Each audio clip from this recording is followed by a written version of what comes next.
everybody, taking a break talking about art supplies to talk about hair. As you can see, dreadlocks. This is a dreadlock update. I don't even know what number I'm on, but this is how my dreadlocks look. They still look about the same. They're starting to come together a little bit better. I've got like less loose hairs, and I haven't even really looked at my scalp. And I got my new hat. I like the new hat. It's a extra large tram, whatever it's called. Excuse me, knit from a place down in Springfield. It's called Kaleidoscope is where I bought it. $17, and so it's really big. It'll be nice when my dreads get a lot longer and less manageable. So it's got a really pretty design, and it's like muted colors. They had other ones that were like the classic Rasta colors, but I decided to go with the muted tones because they go with more clothes. And I wear this thing all the time, as anyone at Culver could tell you now. I've seemed to gone entirely Rasta with my hair. See, I got my bangs are tied in a knot, which is a style that I saw to keep unruly bangs in your face out of your face. So like usually they're just hanging down, doing whatever they want. And right now, because I've had them tied up, they just kind of go crazy. But, so my scalp is a little flat. I washed my hair yesterday. And I've been using the baking soda, I've been using the baking soda thing recipe that Soaring Eagle has posted all over the place. And I love it. It's just like, I used like a jug that had orange juice in it, cleaned it out. It's just like a third cup of baking soda, and then your oils, your lavender tea tree oil, rosemary, and I throw in Texas cedarwood, which I guess is for scalp tanning and among other things, and it smells really nice. It smells like a cedar tree, like essence of cedar tree, and I throw that in there. And the juice bottle I'm using is like a Simply Orange bottle, so it's like half a gallon. So I use half the mix because I don't have that much hair as he does. But, so, the roots are still looking kind of fuzzy. I gotta be in the frame. And up here on the top, I took my rubber bands off. The rubber bands were awful. I had like dozens of them. And they really didn't do much good. They held them together and they kept them from combining and being all frizzy for a minute. But some of them were on too tight, and so when I took them off, I had to cut them off with a pair of nail clippers very carefully. And they left like ridges where they were in my dreads. They made it really thin and tight and left an indent. After washing, my hair is pretty much sprung back. But I think they did a little bit of damage. For the most part, I've got a couple dreads that are really coming together nicely. Like this one feels really tight. It feels really nice and tight in the body of it. And I've really stopped crocheting for the most part, because I've been reading up on the dreadlocksite.com, and they're like, don't crochet your dreads, it'll tear your knots apart. And I'm like, yeah, I don't really want that. And I've got a friend of mine, she has dreadlocks, an African hair type, and she actually can show me pictures of where people have like interlocked her hair, and it's almost the same. Like she has holes in her dreadlocks. Her nice, fat, thick, fuzzy dreadlocks, she can find holes in them, and that's not good. But so for the most part, the dreads are pretty healthy. They're coming together. I might dye them at some point because the hair on my scalp comes in kind of grayish looking.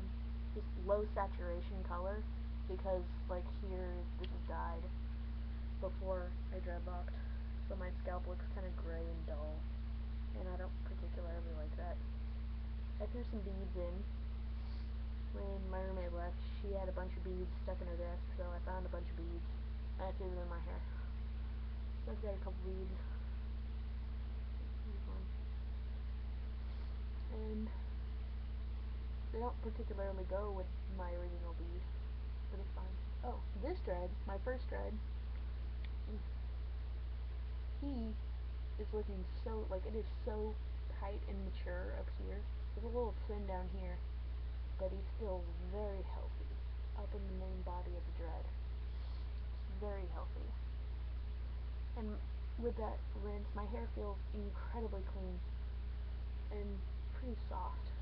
Not terribly soft and oily because I didn't just wash it yesterday, but it feels very nice. And since I've quit crocheting, not much of what I've done has come out. Like my roots are still in these little or the tips are still in these little balls, and they haven't really come that loose. I've got some loose hairs sticking out, but for the most part they're still holding together. And dreads are like a little bit past my shoulders. I think my hair is like down to here, but of course it's shrunk up a bit. And some of my roots are kind of loose. What is that one I just felt? Like some of them are a little fluffy, but that's fine. And I've got some bumps in the back. Like this dreadlock has got a big fat lump. Oh gosh, look at that. But it's like two completely contradicting means of dreadlocking on the internet. There's Dreadlock HQ, which is like crochet, palm roll, root rub, all that stuff, make your dreads look pretty. And then there's Dreadlock site, which is like, don't do any of that, it'll cause traction alopecia, and it'll pull the roots out, and it'll rip knots out of your dreads and make them weak. And I'm just like, I don't know what to do. I don't know what to do. So I'm just like, I'm not gonna do anything. It's almost one of those better safe than sorry kind of things. And there's people on like YouTube that'll be like, oh, I've crocheted my hair for years, it's not gonna hurt it at all. And then there's other guys, like this one black guy made a video of numerous retwistings that black people usually do with their dreads, and he started pulling out dreads on the top of his head, like he's got a big old bald spot where his dreads start falling out. And I'm like, well, what? There's gotta be a happy medium ground. It can't just be everything is one way. I think, like, so I've heard some people say you really have to just listen to your hair. I get, like, that's silly, but just your hair knows what it needs and what it doesn't need, and what will hurt it and what won't hurt it. And you can decide that, I think, pretty much for yourself. And so every now and then when I find a bump, like this crazy, where'd it go? Crazy massive lump, I might take care of that at some point with a crochet hook, but I will do it gently as possible. I really don't want to start ripping out knots in my hair, but like those lumps, they're not really locked up. It's not locked. That's not tangled up. It's just loose hair poking out, and it's soft, regular hair poking out on both sides. That's funny looking. And like some of my dreadlocks are getting a little bit flat from sleeping on them.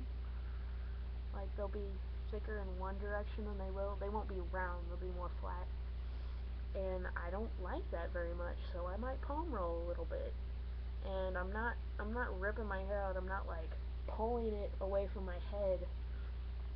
I'm not gonna go bald anytime soon. And so I think it's just, you just gotta do what feels right for you. And try and take care of my babies. They're still young, so they're still pretty springy and they can take quite a bit, I think. They're pretty, and well, my scalp's not pretty, that's ugly. So that's why I wear the hat most of the time. And I've got a couple that have still got like bridges in between them. Usually up near the scalp, I'll have a couple bridged. Oh, there it was. And we've got some angry bridges. All this bridge. Which I'll just let that grow out and see what happens. I'm gonna try not to let my hair Congo, because I don't have many dreads. I don't have like hundreds. I'm lucky if I don't even think I have 50. I probably, like I've said before, I probably have like between 30 and 40, if that. So I don't want any Congos. I want as many of my babies as I can get. So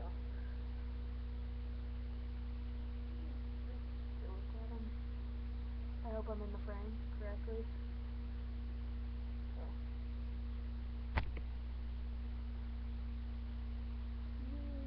Good, good, good. And I'm the only white person on campus. White person on campus. Not just white female, I'm the only white person with dreadlocks on campus that I know of. And it's not really saying much, it's only like 900 people on campus. Lots of black people with dreads, but not a single white person. One or two black girls even, so I'm one of like 5 girls with dreadlocks on campus, and I'm the only white person, the only white girl. But I love it. I love it. And I've gotten mixed reviews, like some people just look at it like, and other people are like, that is the greatest thing I've seen. That is awesome. And I've started doing a couple people's dreadlocks.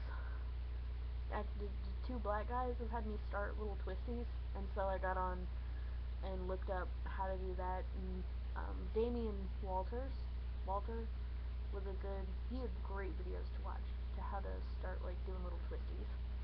And they're so much easier. Oh, so envious.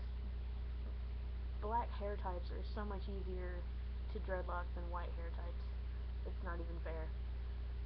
And they can just like freeform and just dreadlocks form like crazy, like in the blink of an eye, faster than white people's hair. Our hair takes a long time. And so these are over a month old now. Just over a month, like let's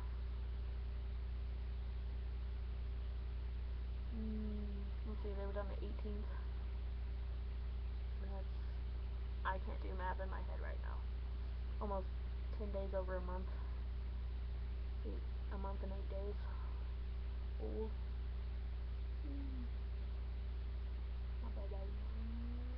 And I've still got these little things. But I love them, and like they're a lot of work, and it takes patience, and dedication. But I really think it'd be awesome if anyone else had dreads. I would really encourage someone to get dreadlocks. I wouldn't be like, oh, don't do that, yada yada yada. I love it, and it's cute, and it's great.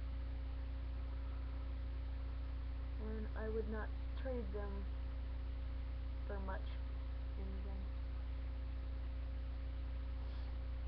Like sometimes I look at my hair clip and I'm like, oh, I can't use my hair clip anymore. I can't use my hairbrush anymore. It's kind of sad. Like, why do I have a hairbrush if I can't use it? But I love my dreadlocks. Love them. Love, love, love, love, love. Anyway, that's about all I can say about my dreadlocks right now. Because I love them, and I love the cleanliness and the ease of having dreadlocks and just every day. I won't throw my hat. That's my hairstyle. That's all of my hairstyle. Putting beads takes like 2 seconds. And then throw the hat on, and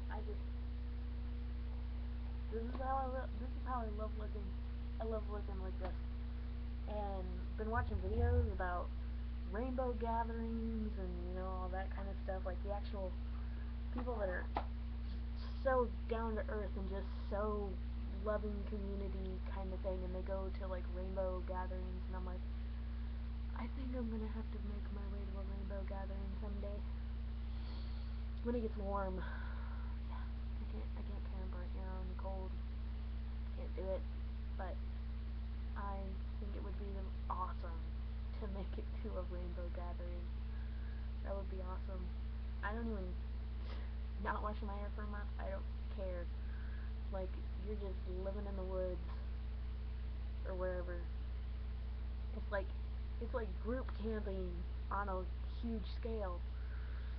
And watching videos about rainbow gatherings and all that, and my boss joking with me about it, and I'm just like, it's awesome. It's everything that I want to be about. I'm already surrounding myself with plants. I've still got like 7 plants in my room. And I love it. I love nature. I would just run out into the woods right now if I didn't think I would freeze to death and die. But anyway, so that's my dread update, whatever number this is. Bye. I hope you enjoyed.